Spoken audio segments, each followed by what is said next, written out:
I've been neglecting the homestead way too much, so it is time to build a matching barn and silo to our starter house in today's episode on the OlympusCraft server. Stay tuned.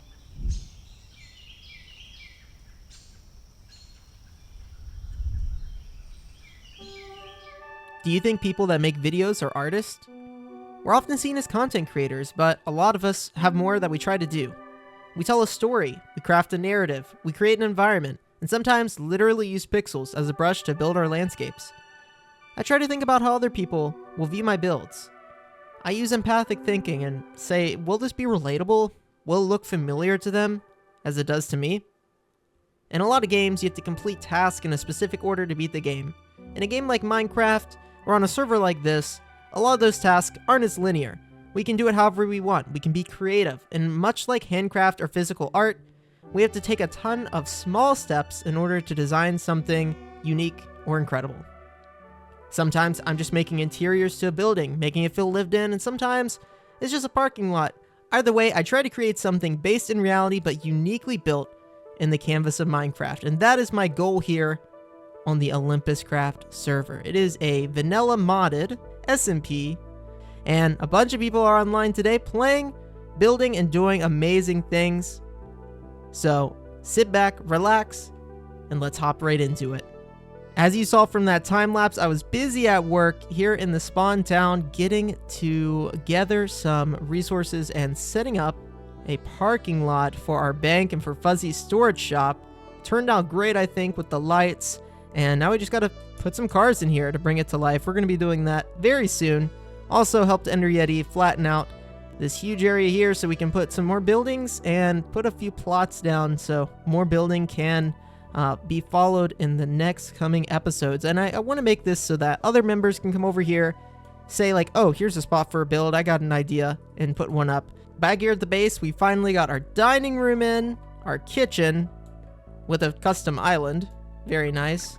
We've got this room done. I guess it's kind of a office type space.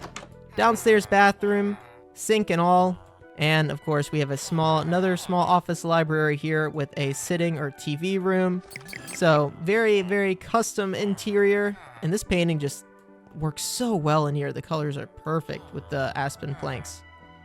Perfect painting placement. Of course the upstairs isn't done, but that'll have to wait to another day. We've been neglecting the base over the past few episodes as we've been working in town. We haven't been spending too much time over here. The animals in the pen haven't been fed in a while, and the area hasn't been landscaped or expanded. So we're going to change that today, and we are going to be working on this beautiful prairie biome. That's going to involve setting up some new buildings and setting up some custom trees and foliage in this area over here to the back right. As you can see, I have a tire swing over there on that tree now, which I think is a great addition.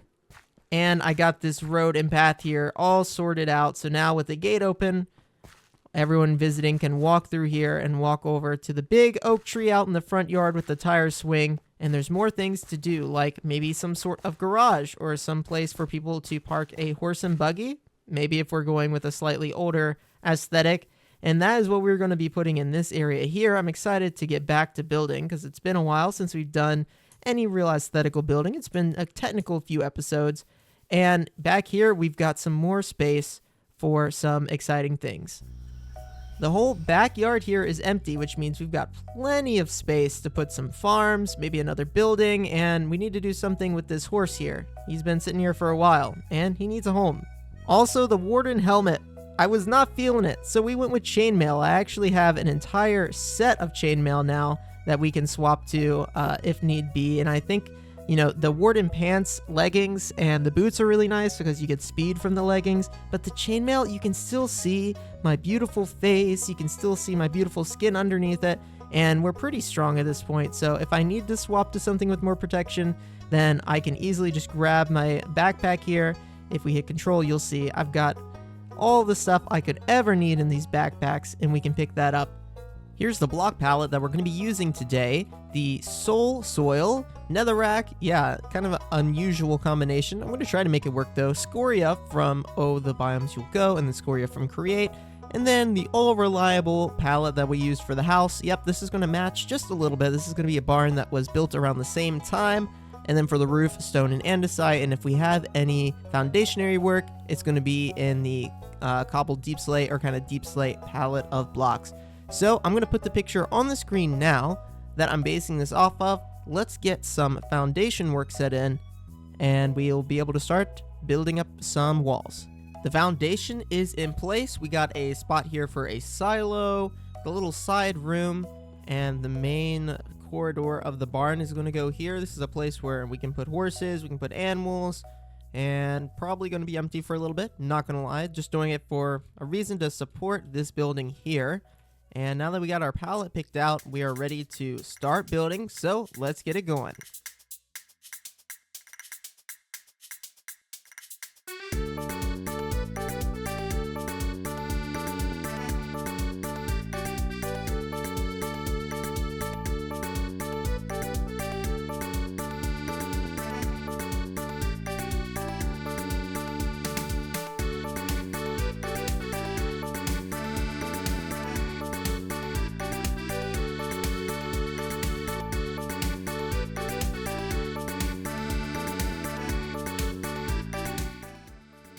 Most of the roof is in, and that is the key to this type of build. And yes, I have creative flight. Remember last time we made an angel ring? It definitely helps when I'm making large builds like this.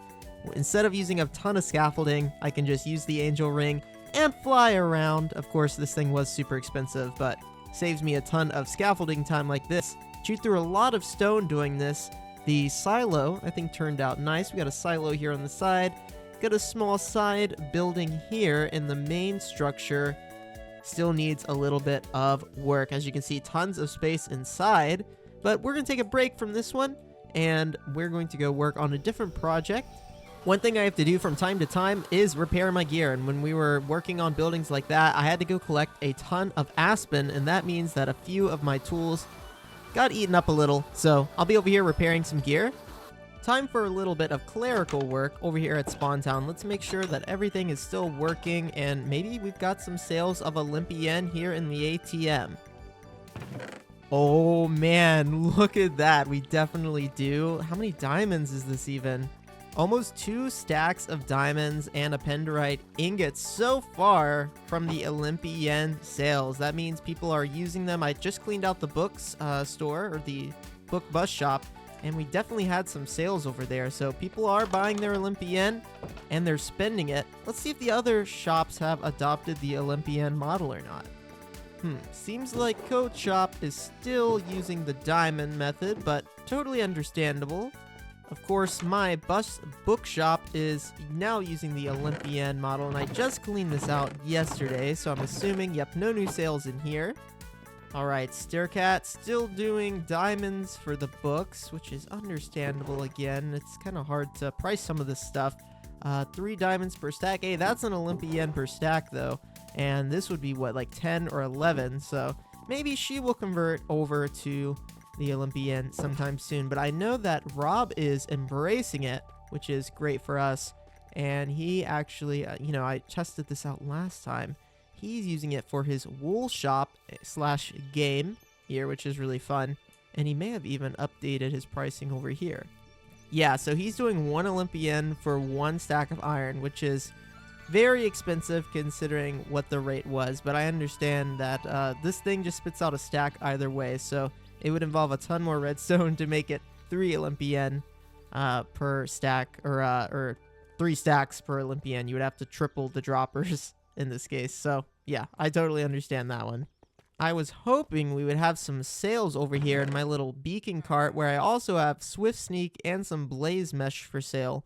Each item in here is 4 Olympian, but I haven't had any sales yet. So I'm going to be putting up some beacons here in town very soon, and they are going to be free beacons for everyone around here to run around and use. Especially, you saw how much speed I got over here from Fuzzy's beacon, and the Warden leggings give me speed too. So with all that stuff, we can run around Spawn Town super fast. I think some communal beacons would be a nice addition to this area.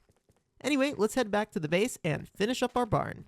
So we're working on the windows now. I got this part here filled in and using quartz to kind of shape this, man, dang tree, you're in the way, shape the roof here. And I've got these spruce window panes left over from a build we did before. So we're just going to try them out. I'm not really particularly sure what's going to look good here. You know, if we were in the base game, I think some stained, like light gray or even like a brown stained glass would look great.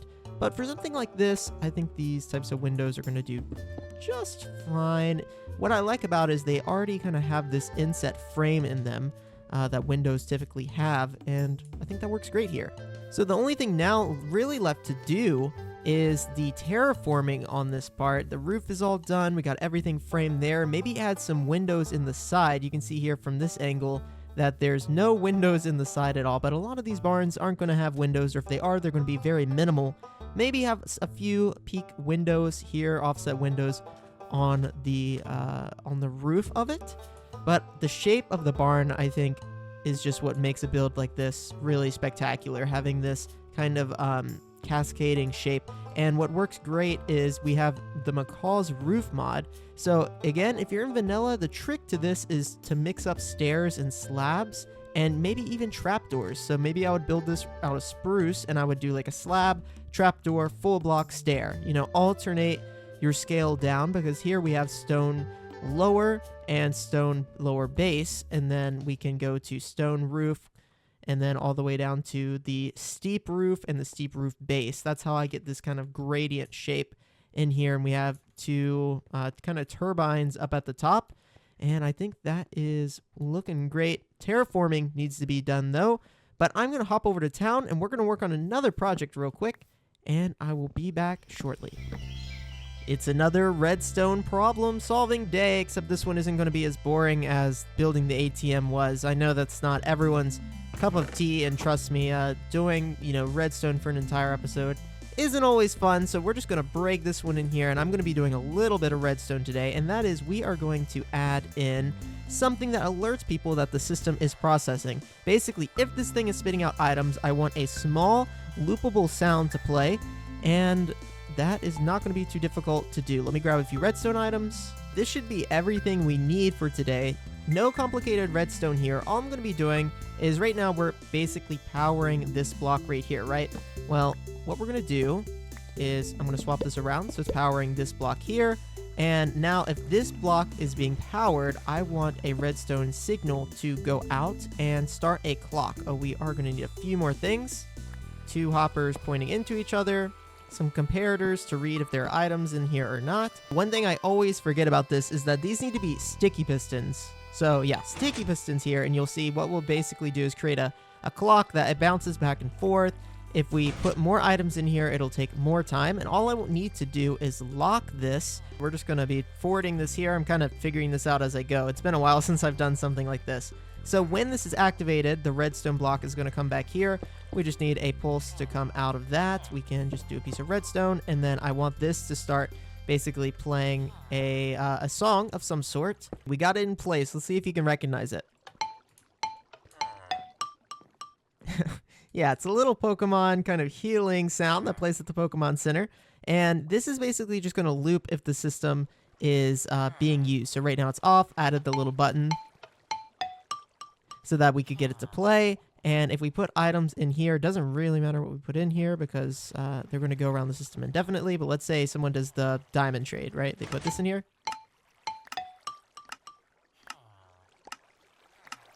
It's going to loop. And so now that would signify that the system is done processing all the items. And I think we may be even able to shorten this. There will be like that sound indicator of the piston going, but it is just kind of an easy way to get this thing to work. Let's put in our 3 diamonds.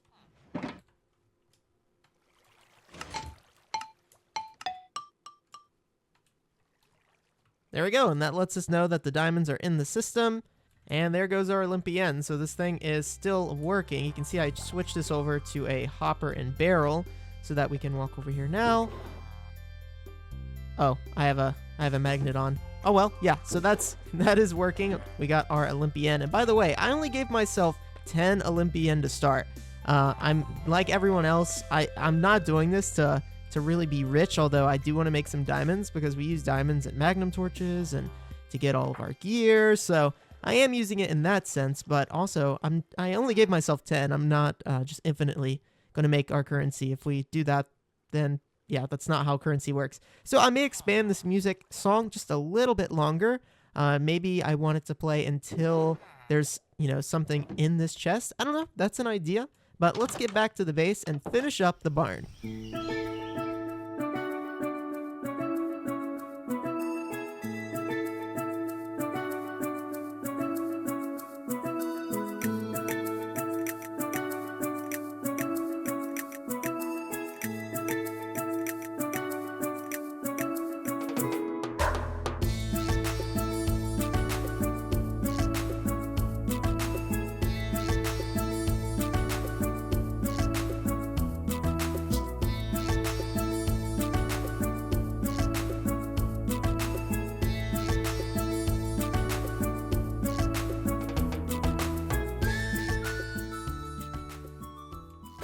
There's always something to work on when you live on a farm, but this is the reason I do it. I mean, just look at this gorgeous building. I think once you add the trees, I'll always say it, once you add greenery and trees, it just makes things come alive. And that is really what happened with this build. We did the landscaping out front. We got some mud paths leading inside. I did not move this horse here. He found his way here naturally. I think that's a good sign. That means he likes it. Then here on the outside, we have pine trees. I love these trees. And the Zalukova, they're kind of tall trees. And I mix them often with spruce, with aspen. Some azalea trees are really nice. I love the orange and red oak trees too. The ebony are great. So if you're playing a pack like this, I recommend that. But if you're not and you're playing vanilla, these things aren't that hard to make. As you can see, you got a log in the middle, and then on the outsides, the leaves kind of go 2 out, and they go out 1 out on the sides. So not that difficult to make. The maple trees are also really nice because they have the little leaf animations. And then here on the side, just some really, really simple landscaping by bringing back in this prairie grass that I think helps tie it all together. We got one of them orange oak trees here, and some leaves. And then around the back, again, really simple here. I still got some windows to put into this bottom part. I think that's what is going to help tie it all together. And up on the roof, we're going to add a few little windows too, to kind of break up the entire roof part, all these stairs or all these roof tiles, kind of like how we added these windows here on the house. But now we have a matching barn and silo set for our gorgeous homestead and house here on the farm. This place is coming together, and every episode we work over here, it just gets more and more impressive. I personally love it, and I hope you guys are enjoying it too. So we're going to call it a day for today. Thank you guys for tuning in. If you enjoy the buildy episodes where I'm able to create something cool and you like seeing me create something cool, make sure you hit the like button. And it is free to subscribe. It just lets you know when I upload a video. So if you haven't done so, please do that. And I'll catch you guys in the next video. Take care, guys.